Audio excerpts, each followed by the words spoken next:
Om Swastiastu, Namo Buddhaya, Witik Tong Tien, Assalamualaikum warahmatullahi wabarakatuh.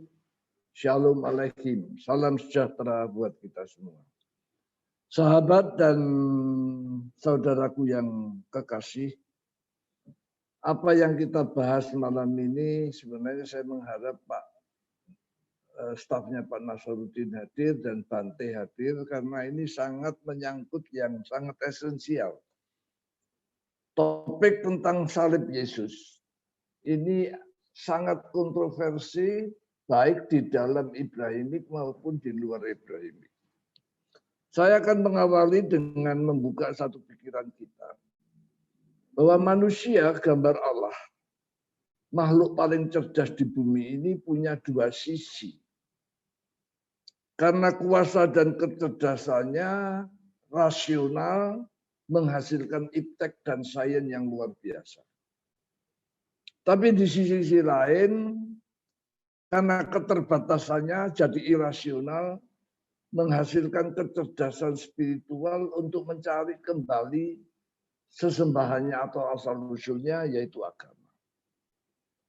Berbicara tentang agama, maka kita tidak bisa lepas dari hal mistik. Hal mistik adalah hal yang tidak diketahui atau belum diketahui karena semua kitab suci menyatakan bahwa Allah itu adalah gaib, mistik.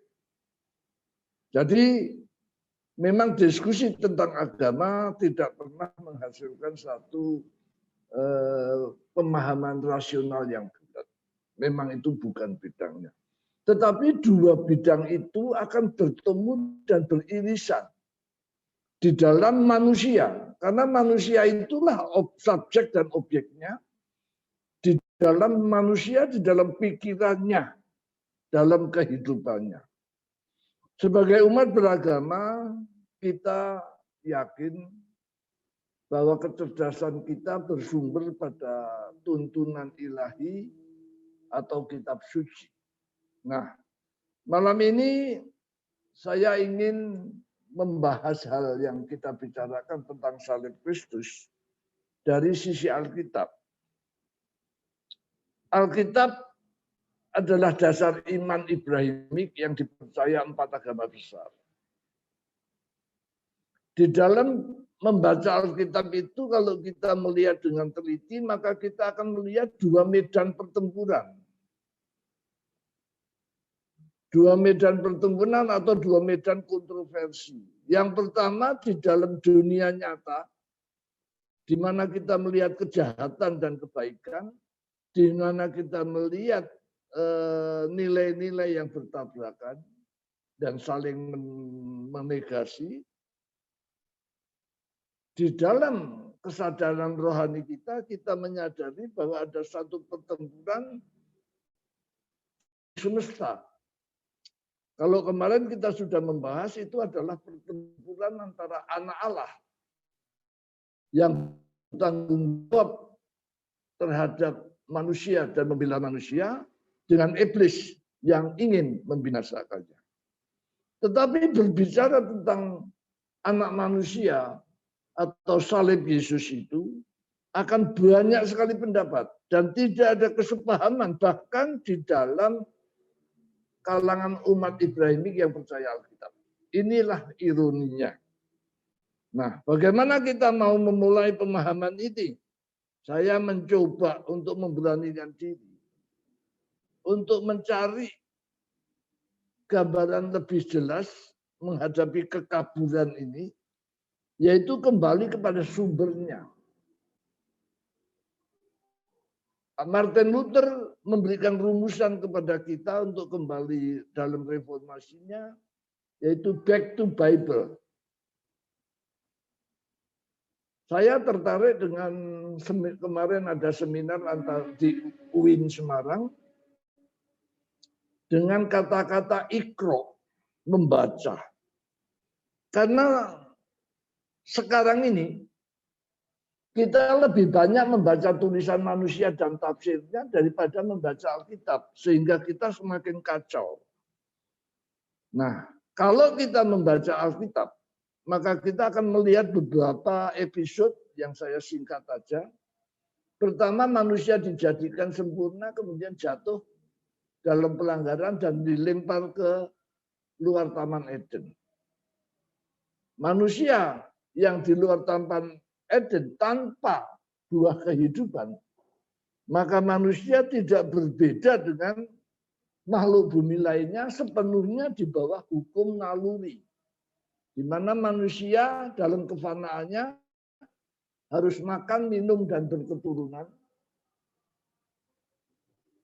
Dan dalam keterbatasan waktunya, di dalam sirkulasi, lahir, berkembang, dan mati. Terbukti Adam di luar Taman Eden, maka kecerdasan dan sisa kemuliaan itu tidak mampu menghadapi sifat egoistik yang ada di dalam racun ular itu, sekaligus menjadi sifat dasar dari makhluk bumi yang egoistik. Karena hukum naluri dengan keinginan mempertahankan hidup adalah bersifat egoistik. Adam jatuh dan kita sudah membahas, akhirnya sampai zaman Nuh semua dianggap sudah jatuh. Nah, di sini nampaknya kita sudah bahas kemarin, nampaknya setan benar. Sehingga manusia harus mati. Nuh yang diselamatkan pun tidak sempurna. Maka timbul sekarang pertarungan di dalam keturunan Nuh. Satu pertanyaan besar, dapatkah Nuh melahirkan atau menurunkan keturunan yang bebas dari pelanggaran? Kembali seperti Adam sebelum jatuh. Taat, dan kalau salah, jujur. Kenapa hal itu penting? Karena Allah tahu manusia yang terbatas itu bisa salah. Manusia itu salah itu manusiawi. Oleh karena itu Allah memberikan pengetahuan, yaitu harus diterima dengan kejujuran. Nah, pertarungan inilah yang sampai ke Nuh, dan kita sudah bicarakan kemarin, bumi sudah dalam keadaan rusak, hancur, sehingga masa lalu tentang keindahan bumi, tentang keindahan Taman Eden hanya sebatas cerita. Pertarungan secara manusia nyata. Keturunan Nuh dengan egoismenya membangun kemuliaan dunia. Membangun kerajaan-kerajaan besar, bahkan dekat setelah Nuh pun sudah muncul kerajaan besar yang dipimpin oleh Nimrod yang ingin mempersatukan. Jadi keinginan mempersatukan dunia di bawah satu kekuasaan itu sudah ada sejak Nimrod. Kalau sekarang ada gagasan orde dunia baru, pemerintah tunggal, itu hanya versi lain daripada keinginan manusia. Kalau kita lihat di sisi ini, maka kita akan melihat perjuangan anak Allah untuk mewujudkan janjinya kepada Ibrahim, memulihkan dia dalam ketaatan dan kejujuran sampai lahirnya benih perempuan, yaitu yang memimpin atau menjadi bukti untuk membuktikan manusia jatuh karena bujukan iblis atau bisikan ular. Nah, dengan demikian Allah akan mempunyai pembanding apakah manusia itu jatuh karena ciptaannya anak Allah atau manusia jatuh karena tipuan iblis atau ular itu. Nah, tentu saja anak Allah juga berjuang dan memelihara upaya untuk melahirkan benih perempuan. Dan iblis akan mengawasi dan menjaga supaya itu tidak jadi. Inilah pertarungan kontroversinya. Anak Allah memilih Sem untuk dipilih, kemudian menurunkan imannya kepada Arphaxad dan seterusnya sampai generasi 10. Maka lahirlah Ibrahim. Ibrahim yang baik dan takut akan Allah, saleh, sampai umur 75 tahun dan istrinya 65 tahun. Itu belum punya anak. Mandul katanya. Artinya tidak lama lagi Ibrahim akan punah. Pertarungan jadi sengit. Apakah rancangan anak Allah untuk melahirkan benih perempuan dari Ibrahim yang sudah dipilihnya itu, yang dari Sem yang dipilihnya itu kepada Ibrahim akan puntes atau punah. Allah yang adil memberi kesempatan keduanya, maka anak Allah memohon, ini gambaran saya, anak Allah memohon untuk mengambil Ibrahim dan keturunannya sebagai hak prerogatif dia. Dia menyerahkan seluruh yang lainnya kepada penguasa bumi, tapi dia minta Ibrahim dan keturunannya diserahkan secara privilege untuk dilindungi dengan tujuan melahirkan benih perempuan.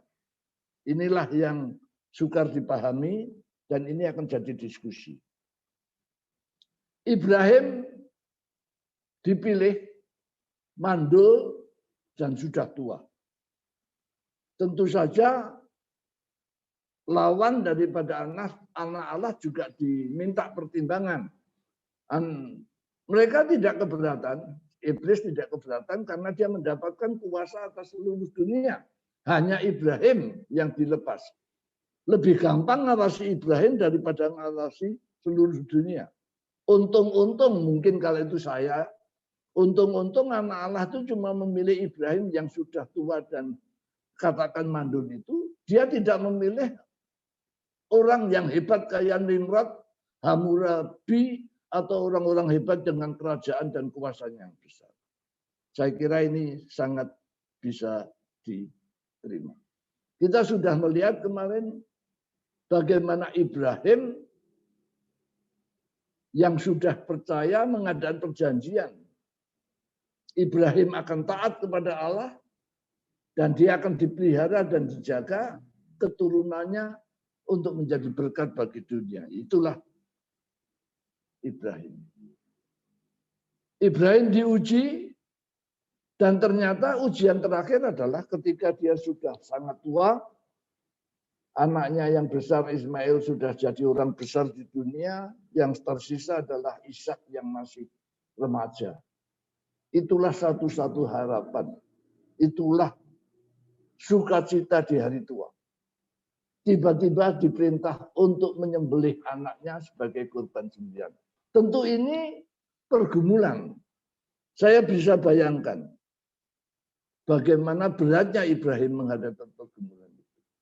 Tetapi yang hebat adalah Ibrahim rela mentaati perintah itu. Sementara Adam dulu yang sempurna. Ketika menghadapi istrinya yang sudah makan buah dan harus mati, antara kenikmatan dan ketaatan, dengan mudah Adam memilih kenikmatan. Tapi Ibrahim yang sudah tua memilih ketaatan. Jadi Ibrahim menang. Maka disebut bapak orang beriman. Ibrahim mewariskan imannya kepada Ishak. Itu hak prerogatif Ibrahim. Ishak diwariskan kepada Yakub atau Israel. Ini lewat pergumulan. Karena Ibrahim juga seperti kita sudah tidak sempurna, kadang-kadang menanti janji Allah juga ragu-ragu. Berkali-kali Ibrahim mencoba mencari jalan pendek. Ketika dia sudah tua dan belum punya anak, malaikat datang kepada dia, Ibrahim minta, ya udahlah saya udah tua, enggak punya anak, enggak apa-apa. Biar hambaku Abimelek itu yang jadi waris. Malaikat mengatakan tidak. Ketika dia mengambil Hagar sebagai istri dan punya anak Ismail, sekali lagi malaikat datang. Ibrahim pun sudah dengan rela, aku sudah punya anak, biarlah Ismail yang jadi warisku. Malaikat bilang tidak. Dari Sarah itulah anakmu. Sampai lahir Ishak. Dan ini secara Alkitab ya, saya bicara dari sisi Alkitab. Nah sekarang anak yang sudah didapat ini harus disembelih. Berat. Tetapi saya bisa melihat dari sisi lain kenapa Ibrahim mengambil keputusan ini. Dan ini kunci dari iman. Ibrahim berhitung dan menghitung kemurahan Allah. Ibrahim merasakan semua jejak hidupnya. Dan mungkin kalau saya seperti Ibrahim berpikir, dulu kalau saya tidak dipilih, sudah umur 75 tidak punya anak, ya saya tidak punya anak. Sekarang Allah memberi anak. Sekarang diminta, ya saya kasihkan saja. Jadi karena rasa bersyukur itulah, ini kunci iman. Maka Ibrahim berani mentaati perintah Allah. Mazmur 50 ayat 23. Dengan bersyukur kamu memuliakan Allah. Dengan jujur keselamatan daripada. Singkat cerita, Ibrahim menjadi bapak orang beriman. Beranak pinak. Tetapi pilihan Ibrahim ini tidak sama dengan cara pikiran kita sebagai bangsa pilihan. Kalau kita di dunia bangsa pilihan yang kita muliakan dengan kekuasaan dan kemuliaan. Tetapi Ibrahim dan keturunannya dipilih itu tidak dengan kemuliaan dunia. Mereka hanya dipimpin untuk jadi gembala. Kelas rendah dalam masyarakat. Ini yang penting kita harus pahami untuk melihat kejatuhan dan kegagalan kita.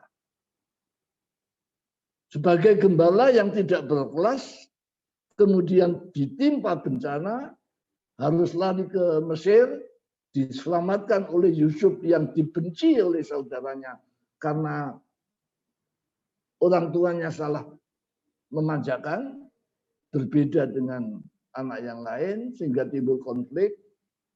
Ibrahim dan keturunannya Israel itu diterima dan ditempatkan di lembah Goshen sebagai gembala kambing, tidak menjadi warga negara.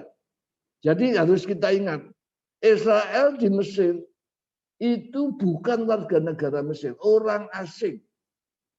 Nah, ketika Yusuf dan Firaun yang baik itu sudah mati, maka ketika Israel berkembang banyak, Firaun baru menganggap ini ancaman. Ini orang asing yang tidak ada kelasnya di belakang bisa menusuk dari belakang. Maka Israel diperbudak. Manusia yang didiskriminasi aja sudah tidak ada kelasnya, orang asing yang tidak disukai, sekarang diperbudak. Betapa beratnya penderitaan Israel. Tapi anak Allah justru menggunakan kesempatan ini untuk satu langkah yang bagus. Di mana dia melihat bahwa benih Ibrahim yang harus melahirkan benih perempuan yang mengalahkan egoisme itu, iman itu tumbuh dengan kuat di tengah Israel yang budak. Allah memelihara mereka tetap selamat. Iman ini bertumbuh, bertunas. Nah, ketika tunasnya cukup kuat untuk dipindahkan, ini ilmu pertanian, benih itu harus bertunas, kemudian dipindah ke tempat persemaian. Maka Israel dibebaskan. Karena itu keturunan Ibrahim adalah haknya anak Allah, maka tidak ada kuasa di dunia yang boleh menghalangi dia. Ditimpakan 10 bala, Israel keluar. Mesir, Firaun coba merampas kembali, dengan pasukan gagal.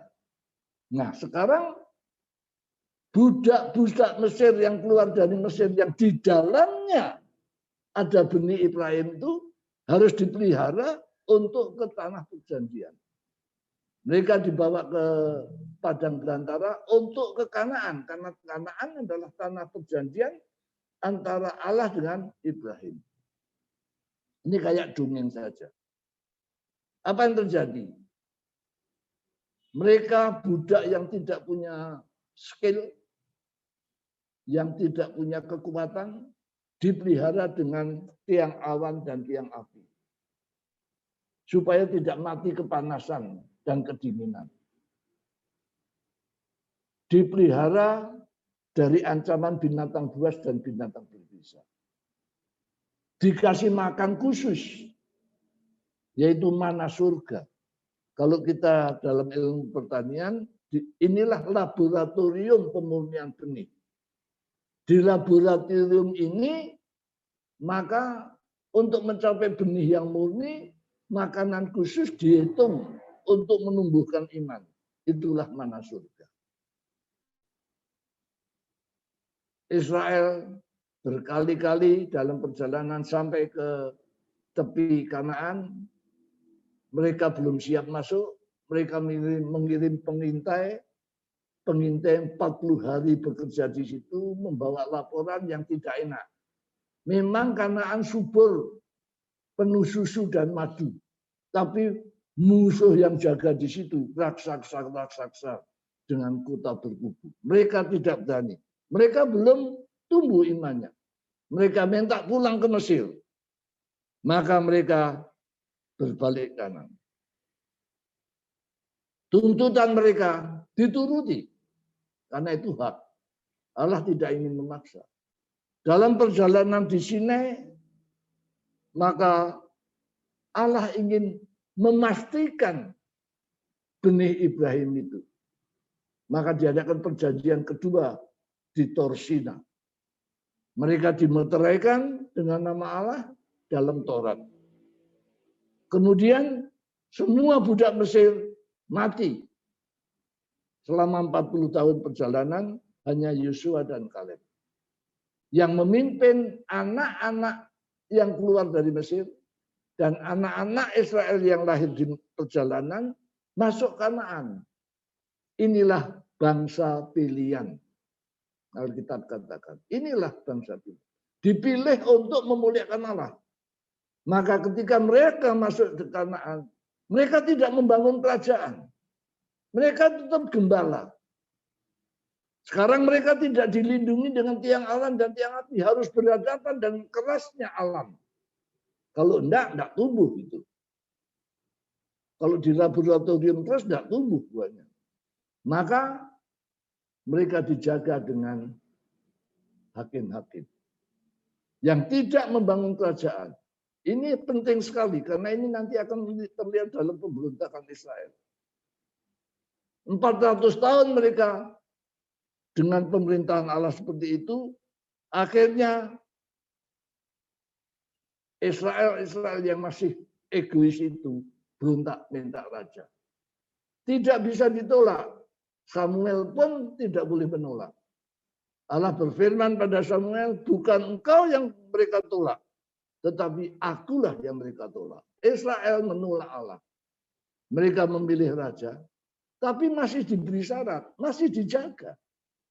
Oke, kamu minta raja yang berkuasa dan menentukan sendiri kemauanmu, tapi raja Israel harus mendengar nasihat Nabi. Pilihan Israel gagal. Saul mati tanpa perlindungan Tuhan karena dia memberontak. Diganti Daud yang tidak lebih cakep. Daud dengan kuasa Tuhan mengalahkan Goliat. Daud menjadi raja, membangun Israel yang kuat. Akhirnya Salomo diizinkan membangun Ka'bah untuk memperkenalkan nama Allah. Inilah puncak kejayaan kerajaan Israel secara dunia. Kerajaan Salomo. Tapi setelah Salomo, mereka gagal. Pecah 10 suku. membangun kerajaan Israel dengan ibu kota Samaria dan membangun Ka'bah di Betel. 2 suku di Yerusalem, yaitu Yehuda dan Benyamin.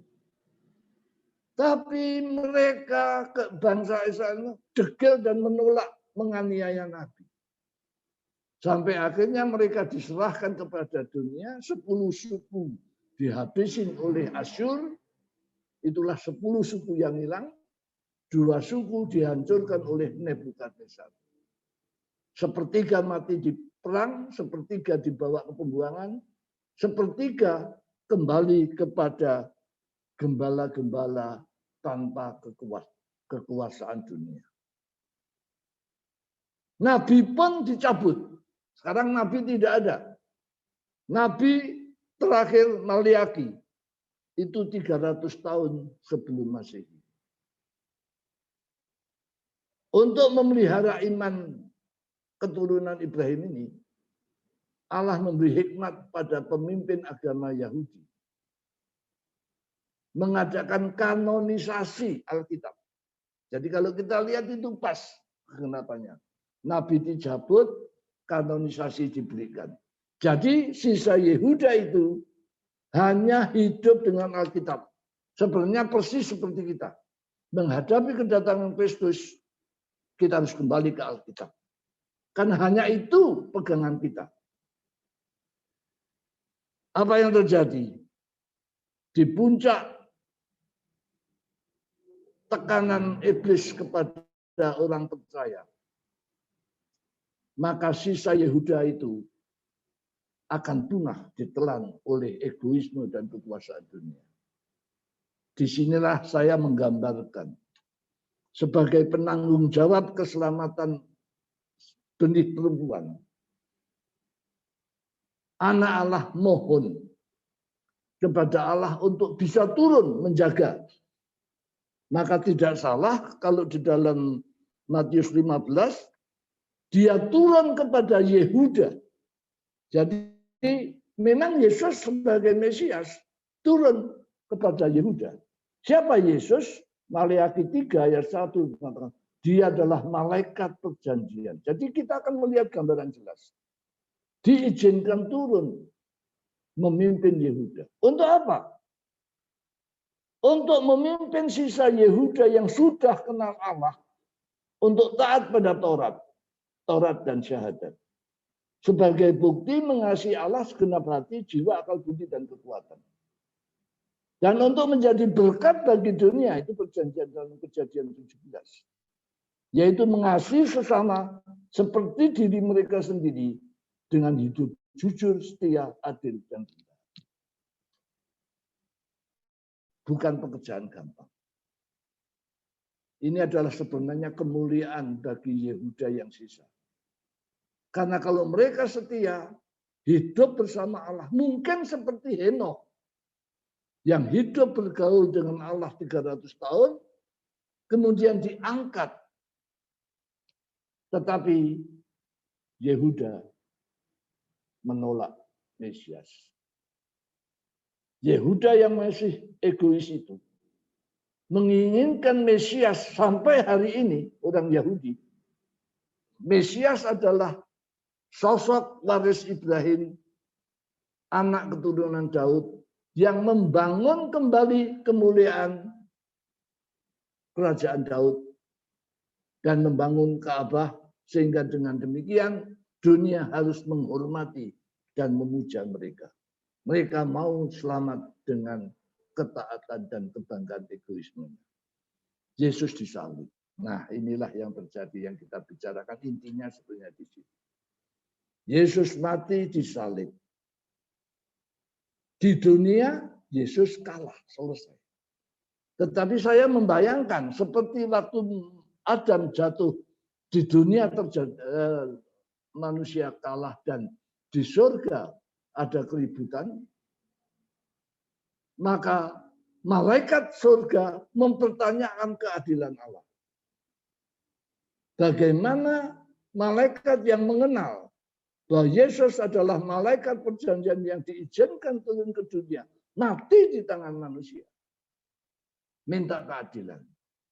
Disinilah saya bayangkan dalam Wahyu, Allah membentuk majelis untuk mengadili kejadian kematian Yesus.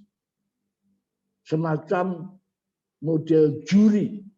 Kalau di Amerika, hakim itu akan memutuskan mendengar pertimbangan juri. Tokoh-tokoh masyarakat. Yesus diadili. Yesus tidak berdosa. Yesus tidak berjahat. Yesus tidak berdosa. 1 Petrus 2 ayat 21. Maka majelis atau dewan juri itu mengusulkan, merekomendasikan Yesus harus dipulihkan. Dan iblis yang berkuasa atas dunia membiarkan orang benar mati harus dihukum. Allah menerima putusan juri, Yesus dibangkitkan pada hari ketiga. Dipulihkan sebagai Tuhan dan Kristus. Di mana semua lidah harus mengaku, semua lutut harus berpelut. Diberi kuasa di langit dan bumi. Maka Allah yang telah menyelesaikan masalah surga mengambil keputusan, menentukan tanggal keputusan akhir. Itu akan kita bahas sebagai penutup minggu depan. Jadi kematian Yesus adalah titik balik atau membalikkan kemenangan iblis yang sudah menang ketika Nuh zamannya dibinasakan oleh air bah. Jadi dengan demikian Allah akan mengadili dan itu akan kita bicarakan sebagai sesi Kamis yang akan datang. Jadi kematian Yesus membuka kejahatan iblis yang membunuh orang tidak berdosa. Yesus orang benar yang tidak ada cacat celanya. Dia adalah malaikat perjanjian yang turun untuk melindungi umat Ibrahim. Tapi dibunuh oleh egoisme bisa ular yang ada dalam diri. Saya kira ini yang ingin saya sampaikan. Tentu banyak silang pendapat dan inilah tugas kita untuk kembali mendalami Alkitab. Karena hanya Alkitablah yang bisa menceritakan ini. Saya kira begitu. Selamat malam. Terima kasih.